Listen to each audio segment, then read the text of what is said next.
Vou contar mais uma linda história a partir de agora. Só que eu quero fazer antes um pedido para você. Se inscreva no canal. É um gesto tão simples para você e tão significativo para o canal. Entra no canal, se inscreva, curta, põe o teu joinha, acione o sininho. Para nós isso é muito importante. O canal ganha força e muito mais histórias a serem contadas. Por favor, se inscreva no canal. Agora, prepara o coração, porque a história de hoje é linda.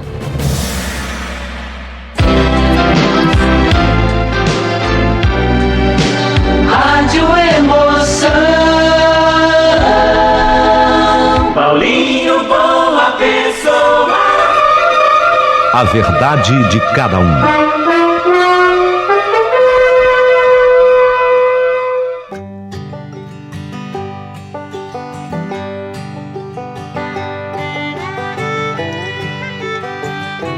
Meu querido amigo Paulinho Boa Pessoa, meu nome é Rui. E eu tive pensando, né? Como que eu vou escrever uma história para o Paulinho Boa Pessoa? Eu considero que as pessoas que te escrevem, elas são tão inspiradas. E você me perdoa, mas eu não tenho, assim, muita inspiração para escrever. Falei, puxa, começo. Pensei comigo, puxa, eu começo pelo fim, pelo meio, ou vou do início? Que dependendo do momento que você começa a contar uma história, ela se torna mais interessante. Mas eu achei melhor que eu devesse começar do princípio.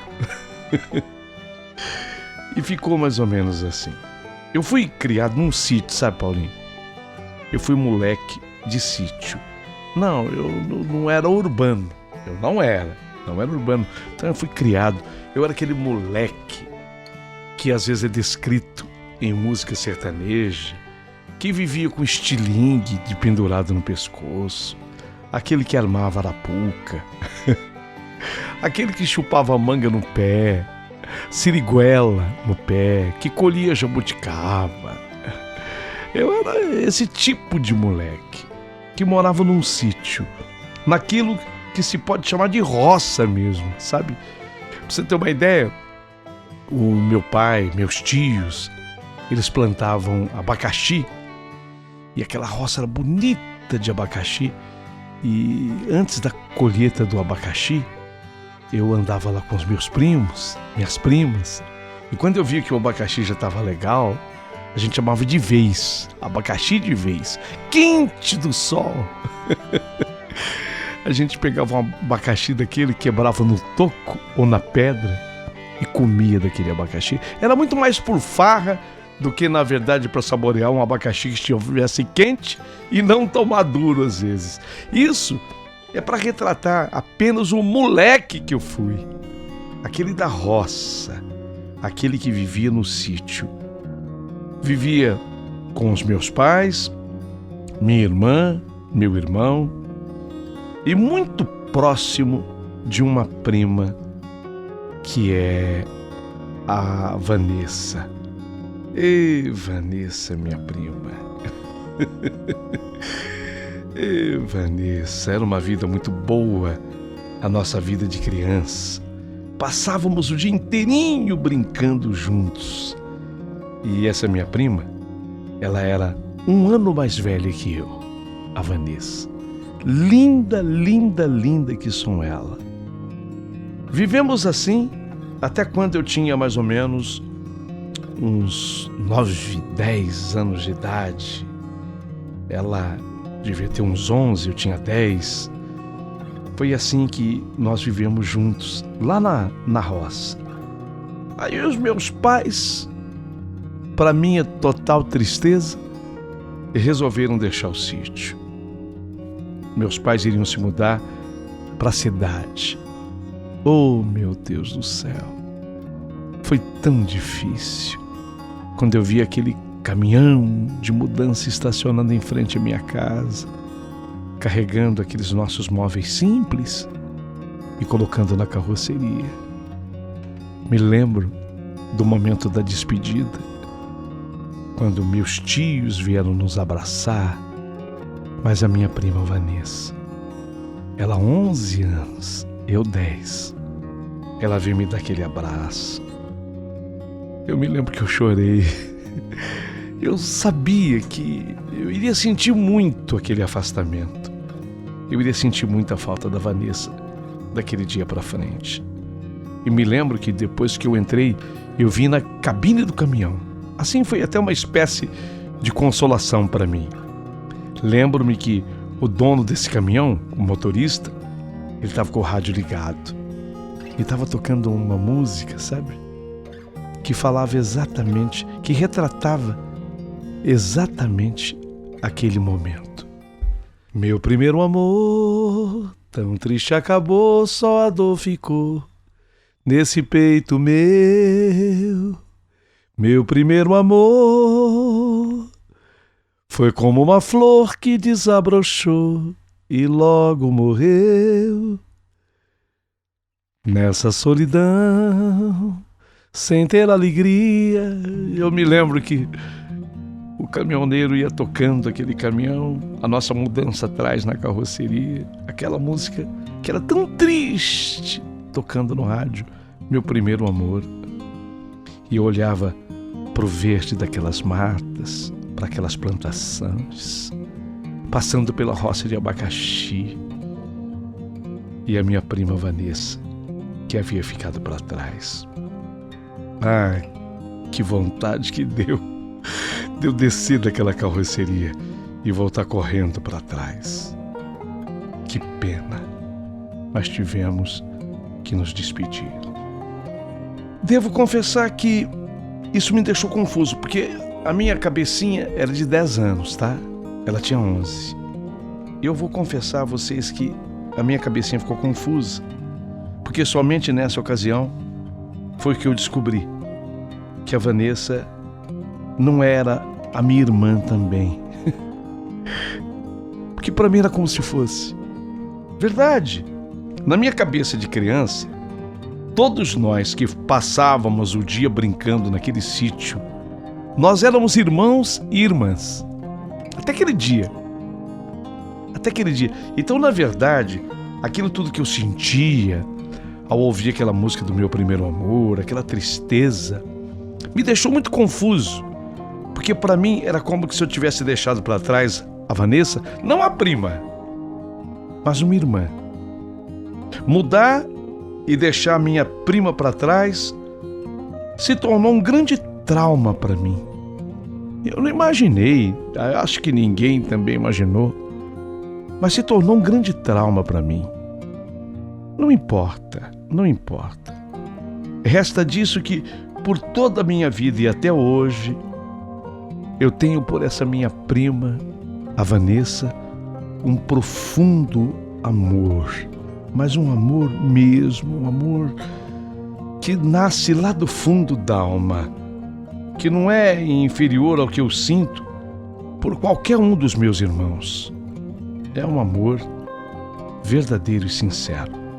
Assim, na cidade, longe do sítio, fui ficando com aquela saudade. De vez em quando eu escuto aquela música que tocou na cabine do caminhão, meu primeiro amor.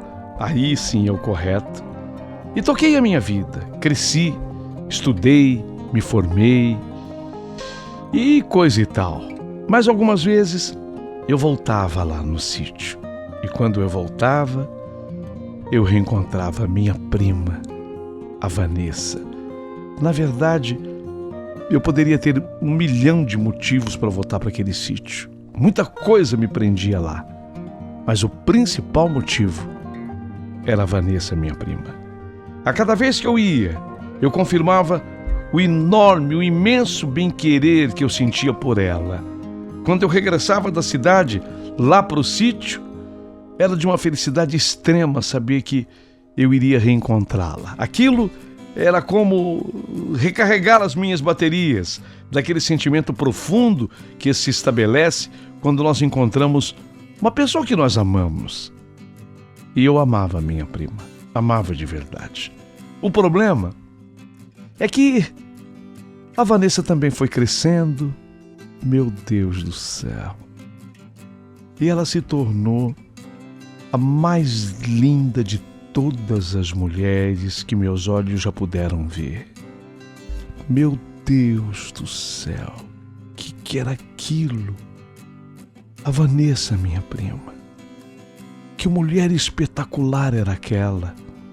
Morena, cabelos fartos, longos, negros, lisos, que envolviam um rosto de cor morena cobreada, os olhos meio puxadinhos, a boca não muito grande nem pequena, os lábios expressivos, grossos, as sobrancelhas delicadas que contrastavam com os cabelos tão negros. Meu Deus, o que era aquilo? O rosto dela tinha os ângulos perfeitos, desenho do nariz afilado, o corpo era um capítulo à parte. Era ainda mais belo. Imagine uma mulher de estatura mediana, não muito alta, não muito baixa, com o corpo exatamente proporcional ao gosto do homem brasileiro. Era assim a Vanessa, era assim a minha prima. Curvas de violão pelo corpo, as coxas grossas de tanto correr no meio daqueles montes, a subir naquelas árvores. O bumbum da minha prima, meu Deus, era lindo, sabe? Assim como o brasileiro admira, grande, arrebitado, bonito. Os seios, assim, os seios, a gente chama de colo, né? Proporcionais ao resto do corpo. Não era gigantesco, não, mas do jeito que o brasileiro gosta, do tamanho ideal, para que se acomodem exatamente. E deixa a imaginação te levar. Enfim, a Vanessa era perfeita. A descrição ideal da mulher bonita, da mulher atraente, a mais linda de todas, a mais. E bota a mais nisso. Meus sentimentos por ela não mudou, mas cresceram, os sentimentos cresceram. Além dela ser a minha prima e irmã, agora também ela passou a ser a mulher que eu mais desejava. Meu Deus, eu perdi completamente o controle sobre o coração. Eu me apaixonei pela minha prima Vanessa. Tenho certeza que me apaixonei por ela perdidamente. Mas o que eu poderia fazer naquela adolescência a respeito disso tudo? Eu era completamente incapaz de encontrar coragem de vencer meus escrúpulos morais. Sim, porque a minha família era uma família tradicional. E eu digo, fomos criados como irmãos. Fiquei até confuso quando eu tinha 10 anos de idade, que eu me mudei, foi que eu descobri que ela não era minha irmã, ela era minha prima. Até ali, para mim, ela era minha irmã. Então vocês imaginem como é que eu ia conseguir vencer aqueles escrúpulos morais que eu tinha. Na minha perspectiva de homem, meu Deus, fazer amor com Vanessa seria um incesto, seria como transar com a minha própria irmã. Sabe, além disso, havia outras questões. Ela também me via de outro jeito. Sim, ela não me via como eu gostaria que ela me visse a essas alturas do campeonato.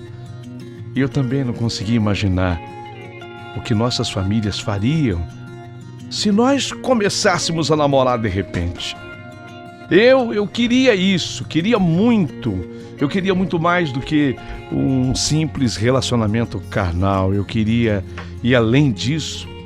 E o resultado de tudo isso foi se tornando para mim um amor cada vez mais proibitivo, um amor proibido, um amor que foi se tornando impossível. Mas uma coisa era certa, eu perdi completamente o controle do coração. Me apaixonei perdidamente pela minha prima Vanessa. Então agora, quando eu voltava naquele sítio, o motivo principal era rever a minha prima. Mas não era só pela nossa irmandade. Era porque eu considerava a Vanessa a musa principal entre todas as mulheres do mundo. Olha, não me leve a mal, mas o meu sentimento de culpa por desejá-la e me apaixonar por ela era intenso como uma noite de tempestade. Mas isso também não me impedia de continuar querendo e sofrendo.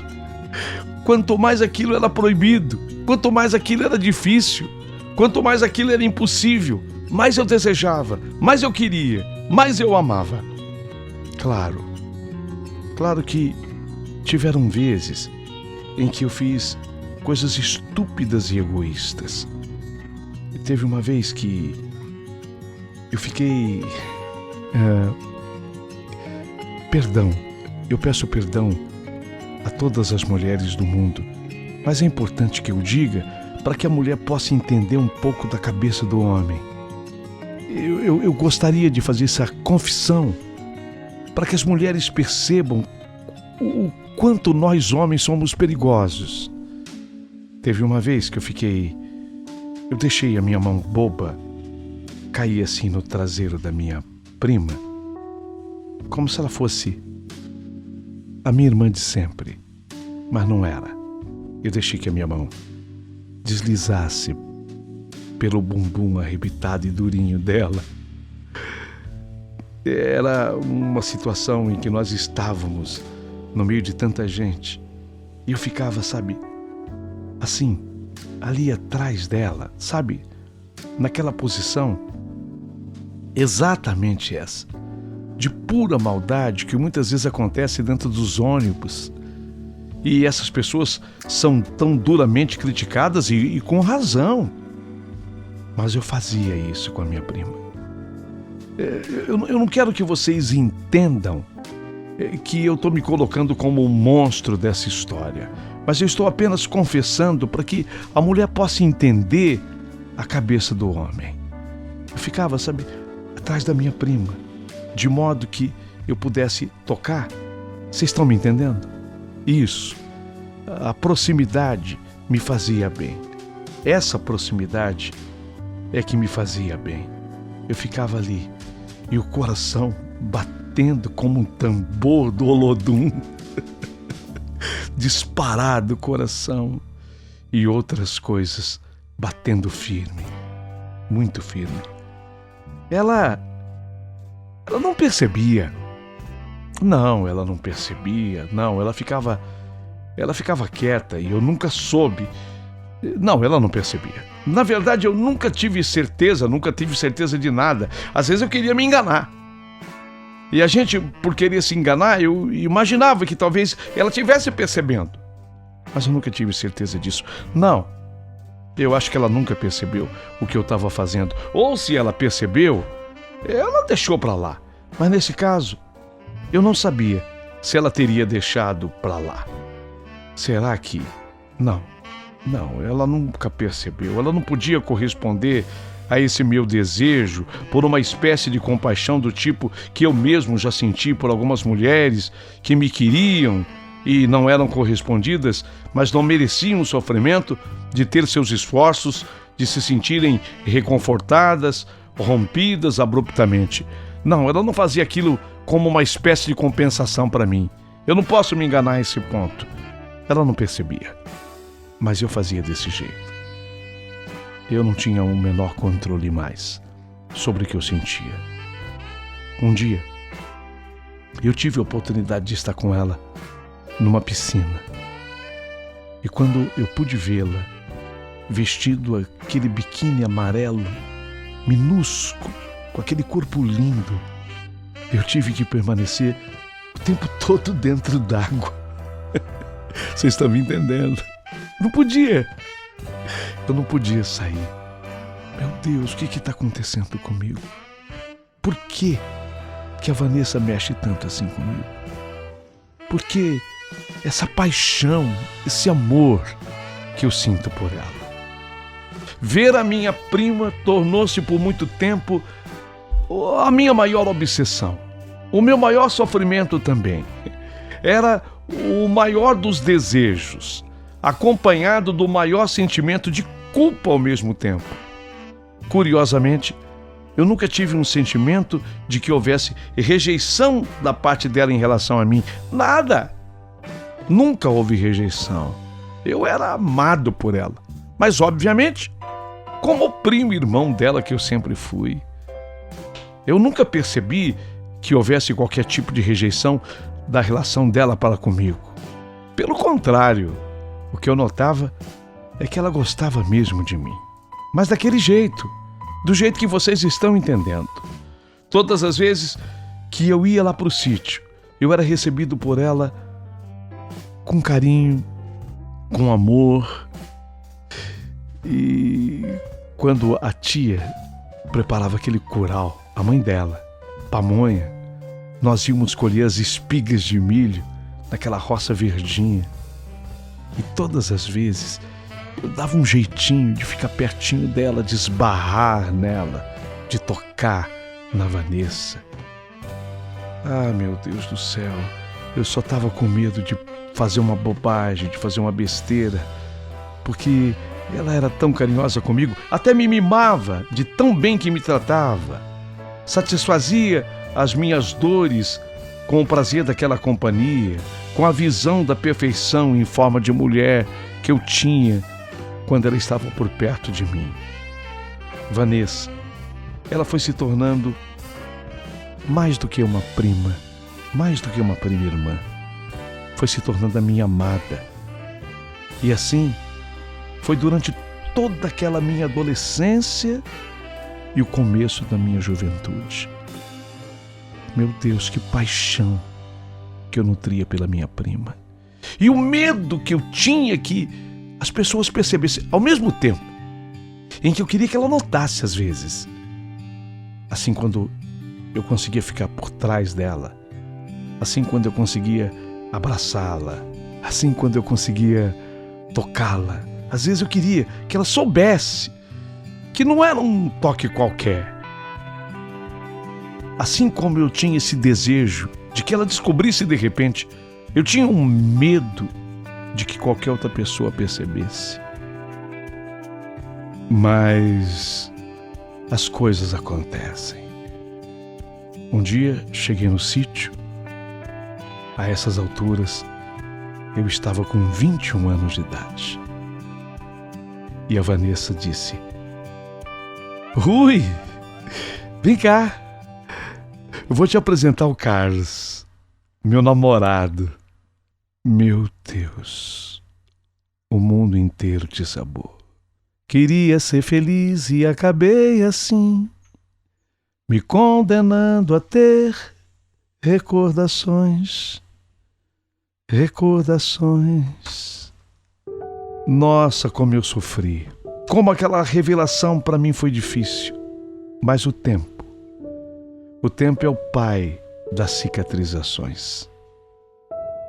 Eu definitivamente, naquele dia quando ela me apresentou namorada com aquela felicidade, com aquele sorriso, eu senti que eu havia perdido. Perdi tudo. Perdi qualquer esperança que eu tinha de beijá-la, sabe? Eu sonhava com um beijo dela. Eu sonhava em namorá-la sob o luar. Eu sonhava entrar numa lagoa que havia no sítio com ela, nua e eu nu. E aquilo tudo morria. Aquilo tudo caía por terra. Aquilo tudo acabava. Fingi uma felicidade perto do Carlos, o namorado dela. Oi, puxa, prazer. Prima, né? Posso te chamar de primo. Só eu sabia o que eu sentia por dentro. E quando eu me vi só, chorei tanto.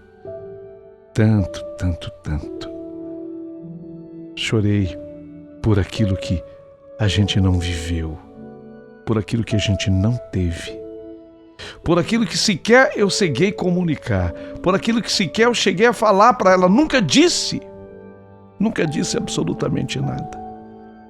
assim como eu tinha certeza absoluta de que ninguém havia percebido. Continuei a minha vida. Aí, vendo que ela se encaminhava cada vez mais naquele namoro, ela que tinha 1 ano mais do que eu, não demorou muito. Houve a festa de noivado. Na festa também estive. E desanimei de vez. Quando a minha prima Vanessa se casou com Carlos. Foi uma festa linda, a família inteira presente.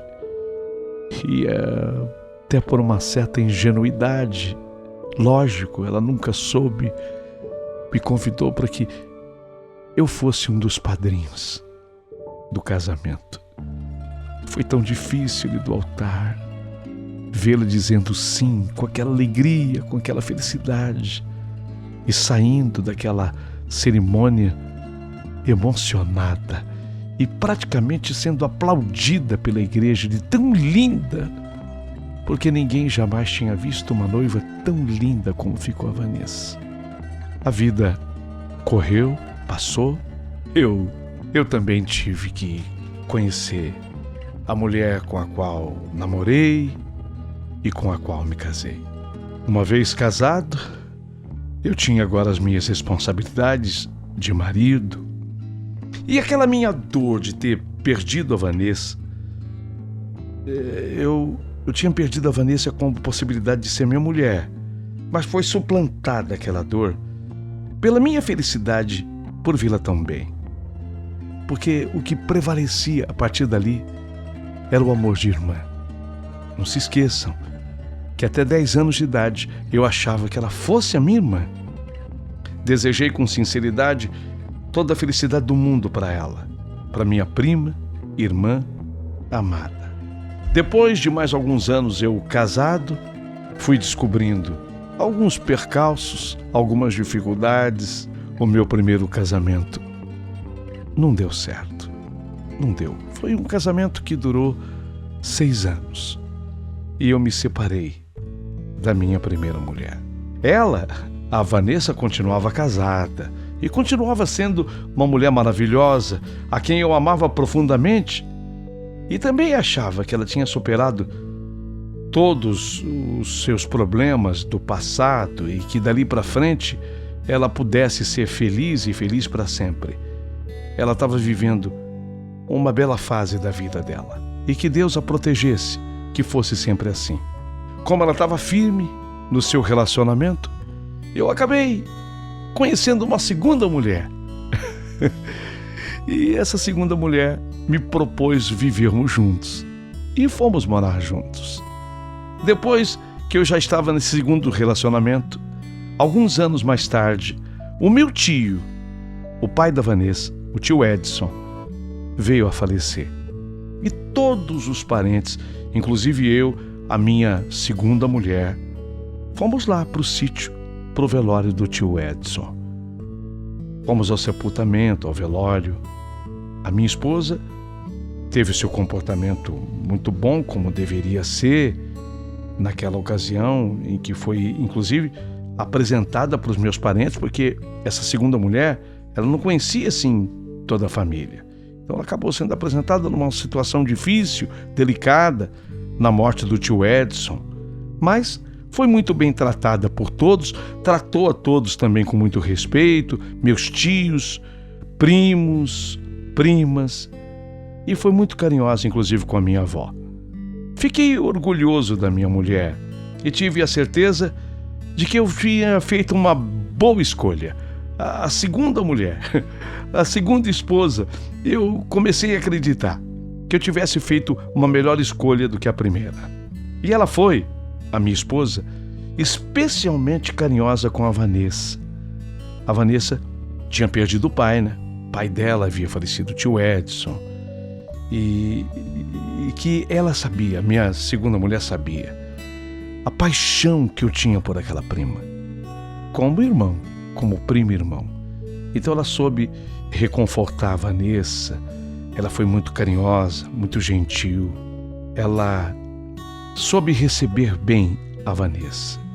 Só que a Vanessa, curiosamente, ela não acolheu bem a minha esposa. Gozado, né? Eu notei isso.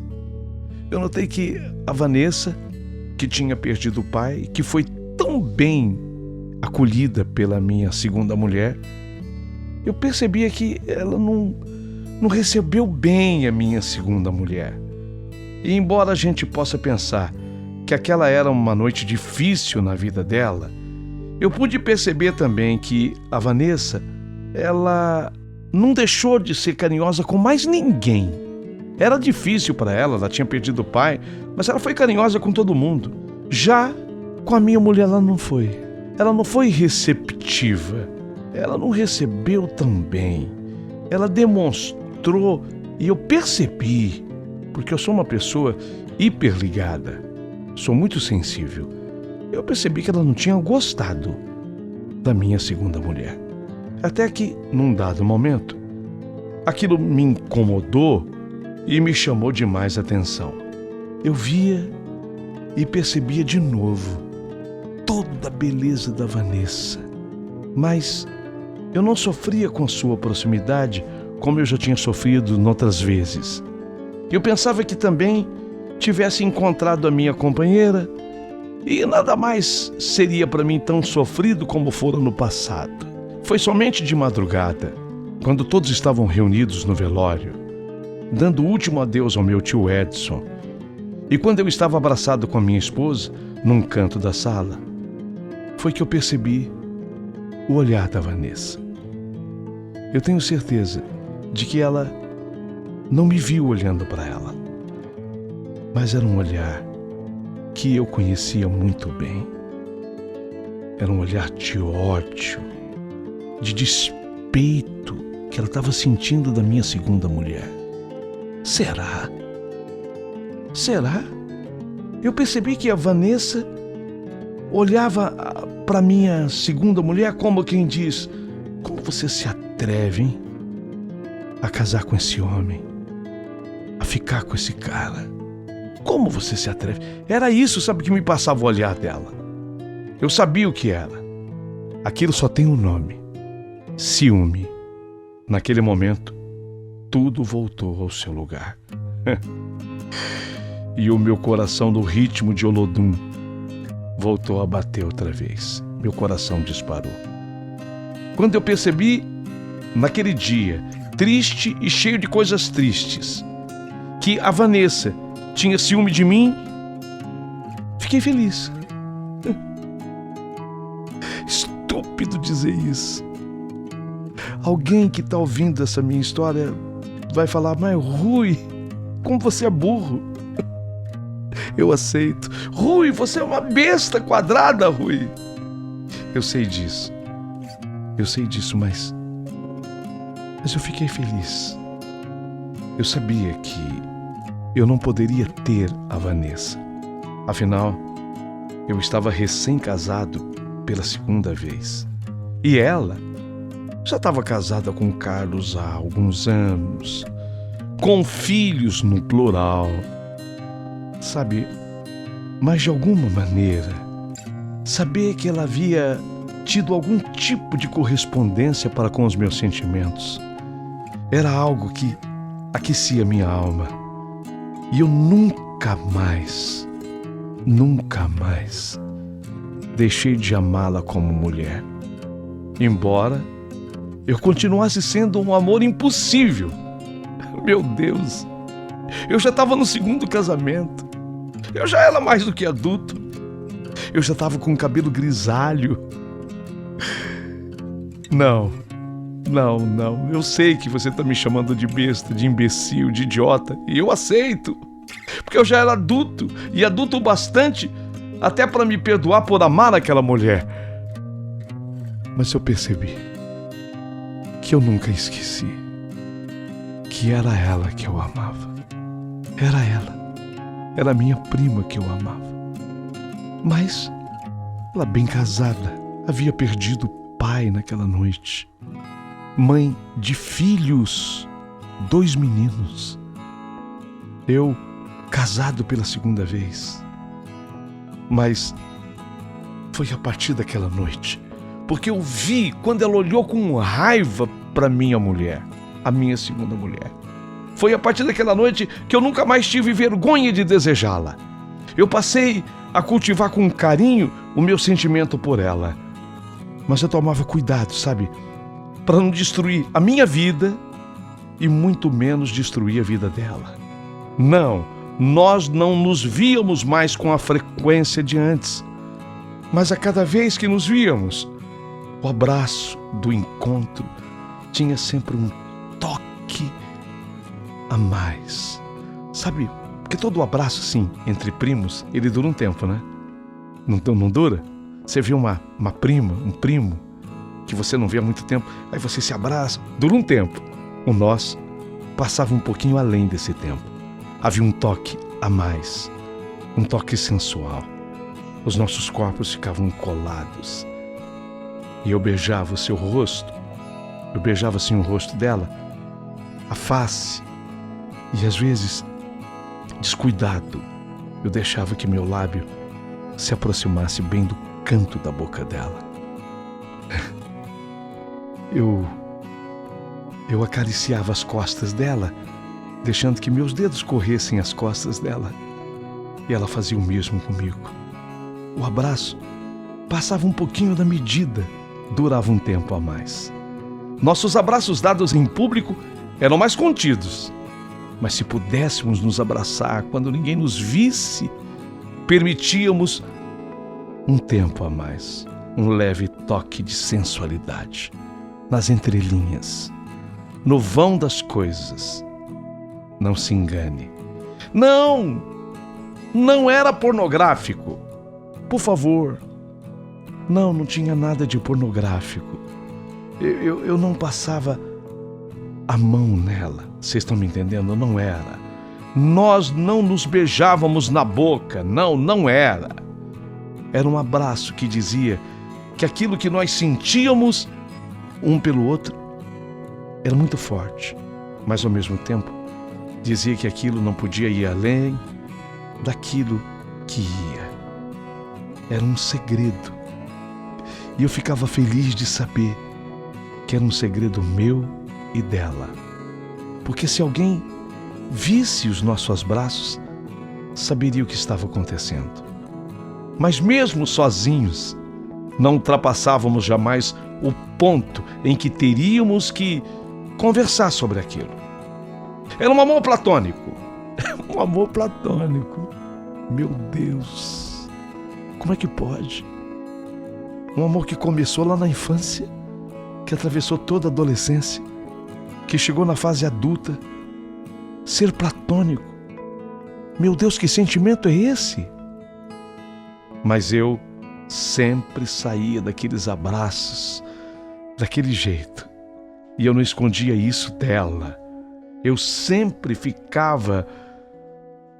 Vocês estão me entendendo? Ficava. Mas nenhum de nós dois tocava no assunto. Nenhum. E assim, o tempo correu.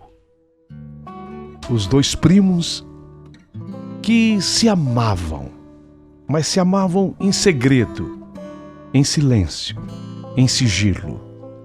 Não, ninguém tinha certeza do sentimento de um ou de outro. Ficava tudo nas entrelinhas, no vão das coisas, conforme vocês estão ouvindo aí a história. Até que veio a internet. E hoje nós estamos assim, nos correspondendo pela internet. E ontem ela me escreveu. E ela disse na mensagem enviada através da net: Rui, eu queria apenas lembrar que sempre fomos os melhores amigos, além de primos apaixonados um pelo outro. E eu, quando li isso, eu falei, vou repetir a leitura. Rui, quero apenas lembrar que sempre fomos ótimos amigos, além de primos apaixonados um pelo outro. Não é possível. Eu estou feliz como um bobo. Eu tô feliz com um trouxa. Eu sei, você já me chamou nessa carta de imbecil. Você já me xingou de tudo que é nome. Eu sei o quanto você é crítico. Eu leio os comentários aqui no canal do Paulinho Boa Pessoa. Vocês vão me xingar, mas eu tô feliz. Eu tô feliz como um tolo, como um bobo, torcendo para que isso seja verdade. Porque é isso o que eu mais quero. Eu respondi a mensagem que ela mandou para mim pela internet. Escrevi assim: Vanessa, eu também te adoro de paixão. E embora conversamos tão pouco, lembro-me de você com mais frequência do que você possa imaginar. Quem dera eu estivesse aí no sítio agora para poder te dar um abraço daqueles. E esse daqueles eu coloquei entre aspas. Para eu te dar um abraço daqueles. Assim terminou a nossa correspondência. Eu continuo sabendo que num futuro próximo, não poderemos viver juntos. Eu ainda tenho uma esposa querida que me adora, minha segunda mulher. Aliás, meu segundo casamento deu muito certo. Ela me adora e por essa minha mulher eu sou capaz de mover o mundo. Sei que ela, a minha amada prima, a Vanessa, tem marido, filhos criados, cuja reação poderia ser das piores. Se nós tentássemos viver juntos, eu nem sei o que seria das nossas famílias, tão tradicional que é. Mas hoje eu, se me fosse dada a oportunidade, hoje eu nem tentaria não cair em tentação. Essa não é apenas a tentação do sexo, por favor, entendam. Eu sei que tem muita gente que está me ouvindo e confundindo tudo. Não, quando eu digo que hoje não evitaria cair em tentação, eu não estou falando da tentação do sexo. Eu estou falando de outra coisa. Eu estou falando de amor. O anseio pelo amor. Se ela quiser, eu seria com prazer o amante da minha prima. Eu lhe afagaria os cabelos, afagaria as suas costas, lhe faria massagens, mais do que todas as coisas que eu quero nesse mundo. Mais do que tudo, o meu desejo seria beijar a boca que eu nunca beijei e que eu nunca vou beijar. Você já pensou? O que eu estou confessando aqui hoje e correndo o risco de ser chamado de imbecil e idiota por tanta gente. Eu estou chamando a responsabilidade de quem está ouvindo. Estou chamando a sua responsa. Me jogue a primeira pedra. Se você nunca passou por isso, tá bom, eu aceito todas as pedradas. Se ninguém passou por isso, mas uma coisa eu sou obrigado a confessar, que o meu maior desejo era beijar a boca da Vanessa, da minha prima irmã, minha amada. Seria beijar a boca da minha prima, mas isso nunca vai acontecer. Não sei porquê, mas nunca vai acontecer. Eu acho que esse dia nunca chegará. Nunca. Mas se é verdade que existiu mesmo alguma outra vida, se essa história que falam por aí, eu sei que não há a menor prova disso. E sei que a mente humana é capaz de imaginar 1 trilhão de coisas. Mas se existir mesmo essa tal de outra vida, noutra vida nós fomos amantes, marido e mulher, namorado e namorada, noivo e noiva. Ou fomos homossexuais, mas estávamos juntos, formamos um casal homossexual. Sei lá, eu só sei que a minha prima será para sempre o maior amor da minha vida. Um amor proibido, mas que eu não abro mão de viver no pensamento, na imaginação. E será assim para sempre. Vai, atira a primeira pedra. Se você nunca fez o que eu fiz, nunca passou pelo que eu passei, atire a primeira pedra.